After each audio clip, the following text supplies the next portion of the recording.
look to win. That's the nature of being a Celtic player or manager, and then look to do it in the style of which is synonymous with the club. Your team news, a couple of new faces, but Kieran Tierney, of course, an old face, but back new to the club.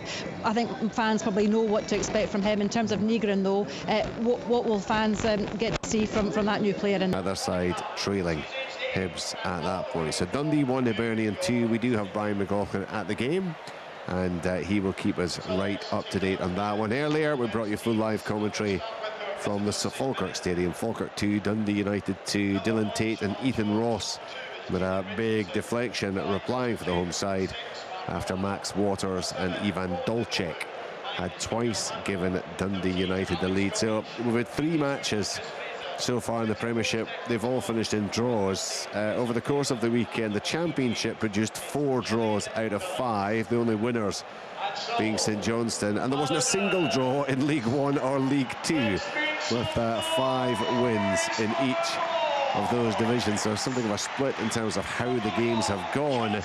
Is it going to be another draw at Celtic Park? Celtic going to be the winners? Are St Mirren going to be the winners? And how will that set everything up for tomorrow night, where you get full live commentary from Tynecastle? What is sure to be an absolute belter of a game as Heart of Midlothian take on Aberdeen. That's live on Sportsound tomorrow evening from Tynecastle. All sorts of things to look out for, both in the radio and TV, and indeed online at bbc.co.uk/sportscotland over the course of the week. But there will be live European football in the sense of Rangers against Victoria Pilsen. There's Partizan Belgrade, Hibernian and Rapid Vienna, Dundee United in the Thursday. That Rangers game on Tuesday. Sportsound on with all the coverage, and the United game is also live on the telly, as is next Friday Championship encounter between Ross County and St Johnstone. So much to look forward to, and we're certainly looking forward to rounding off the Sunday action. First of all at Dens Park, where we will keep you across any change to the scoring there, and of course also at Celtic Park, where I'm no doubt, and I guess it doesn't matter, Stephen Thompson, how many trophies you win, the next one is always pretty special, and you get the chance to celebrate it. As Brendan Rodgers said there, it'll be brief, a small window, and then we crack on with trying to do it all over again. Yeah, I mean, I think the expectation at Celtic is obviously huge, given their success. As Liam pointed out, 13 of the last 14 titles have come here to Celtic Park, but it takes a certain character and player to be able to do it year upon year upon year upon year, and Celtic have those types of characters in their squad, in their team, and the demands that are placed on them by not just the manager, the supporters, the whole club, but they stand up to that. So yeah, I mean, I think, you know, obviously you'd be mad to think that they wouldn't be heavy favourites to go on and win the title again this year. They are, without doubt, have the biggest budget, the best squad. So, but it's not just as easy as that. You don't just turn up and get handed the league trophy. They know that. And very few times last season they dipped below the levels that Brendan Rodgers sets. So to keep that level of consistency, of quality, going for a whole season is not easy to do. And that's one thing that this team have shown that they're capable of doing over the last 5 years. Yeah, it is all about, well, first of all, having the skill, but certainly the attitude, the application, and that's one thing that the recent Celtic managers have absolutely demanded. We saw that during Ange Postecoglou's successful time. Certainly seen it since the return of Brendan Rodgers.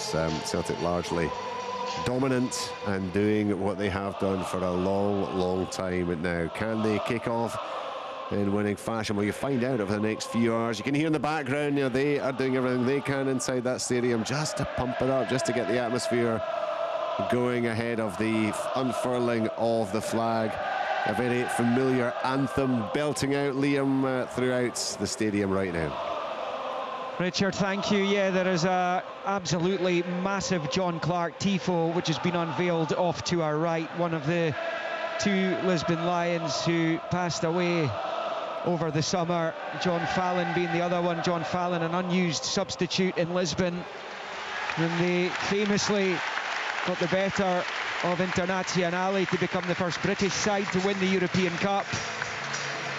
John Clark, 1941 to 2025, underneath a massive tifo of his head and shoulders. A really impressive sight, and I believe a tifo for his old teammate John Fallon will be unveiled at half-time as the St Mirren players come out into the Glasgow sunshine here, having finished their league season here last season and coming within minutes of winning just a second game here since 1990, denied by that late James Forrest equaliser on Trophy Day. And for the second time in the space of a couple of months, the St Mirren players will have to pay tribute by way of a guard of honour to their Celtic opponents. You've got half the St Mirren team to the left of the halfway line and the other half to the right, and we are just waiting on those Celtic players making their way onto the pitch. But yeah, the circle of life, I suppose. 1967 was a long time ago. There are just 3 surviving members of that famous side now: Jim Craig, Willie Wallace and Bobby Lennox. But the fact remains that their legacy will live forever. So there is an SPFL delegation making their way out onto the pitch. There, the plinth, the platform is sitting waiting with the flag, and that will be raised and unfurled in front of the Celtic supporters. Have got so used to this. And another Celtic legend of a more modern day being welcomed onto the pitch in the shape of Paul McStay. 16 years at the club, 3 titles, 4 Scottish Cups and a League Cup, 76 times capped by Scotland, played at several major tournaments back in those days, and he's taken the acclaim of the Celtic supporters. I believe he was at the East Kilbride match with his old international teammate Ali McCoist yesterday, both East Kilbride boys, and it will be Paul McStay who will have the honour of unfurling the league flag here as Celtic celebrate yet another title. 13th in 14 seasons, and many of those who guided them to 4 in a row will be heading out onto the pitch now, headed up by their captain, Callum McGregor, who is the SPFL Premiership trophy in his grasp, as he has done many, many, many times before. In his storied Celtic career, 24 major honours he has accumulated during this unprecedented period of dominance that the green and white part of Glasgow has had on Scottish football. And Callum McGregor places the trophy on the plinth to the left of the platform, and his teammates will line up alongside him. And as Falkirk did earlier on today, it is one last opportunity to celebrate what has gone before they laser in, and that's exactly what they will do on retaining their title. The success just keeps on coming. Tonight, a treble on the final day of competitive action last season by Aberdeen in that Scottish Cup final. This is all about their latest league success. In front of that really impressive John Clark tifo, the flamethrowers burn up into the Glasgow sky down below us. And the fireworks going off over on the North Stand side as well. And green and white smoke emerging from them, which is billowing across to the left.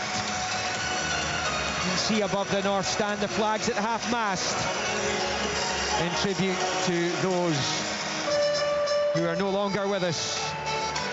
John Clark was called Mr. Celtic. He had some kind of role at the club across 6 separate decades as a player in beside Billy McNeill at the heart of that Celtic defence. 4 titles, 3 Scottish Cups, 4 League Cups, and of course that European Cup winners' medal. 316 appearances. And of course he was an important part of Billy McNeill's managerial team when he was in charge here. along with Tommy Craig. And John Fallon, 6 league titles, 5 League Cups, 2 Scottish Cups. He was the only unused player in Lisbon. Also that spell at Motherwell, he's at Morton too. And behind Ronnie Simpson it was on that famous day in the Portuguese capital, after Simpson took the gloves off him when he arrived from Hibernian. Paul McStay leaves the pitch. He will take his seat in the main stand here to watch on. The formalities are just about completed here.